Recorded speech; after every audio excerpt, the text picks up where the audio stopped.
आज दिनांक 29/7/2024 रोजी प्रहार जनशक्ती पक्षाचे संस्थापक माननीय श्री ओमप्रकाश बच्चू कडू यांचा काफला अमरावती सोलापूर उमरगा मार्गे आंध्र प्रदेशमध्ये जात असताना नळदुर्ग या शहरामध्ये प्रहार अपंग दिव्यांग संघटनाद्वारा पुष्पहार घालून सत्कार करण्यात आला व JCBद्वारे फुलांचा वर्षाव देखील करण्यात आला।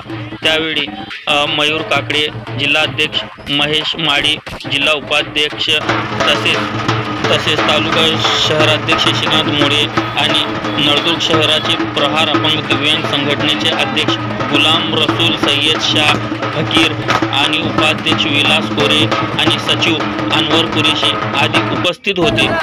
विकलांगांचे अनेक मुद्दे विधानसभेत उचलल्यामुळे प्रहार अपंग दिव्यांग संघटनेद्वारा नळदुर्गमध्ये त्यांचा सत्कार करण्यात आला।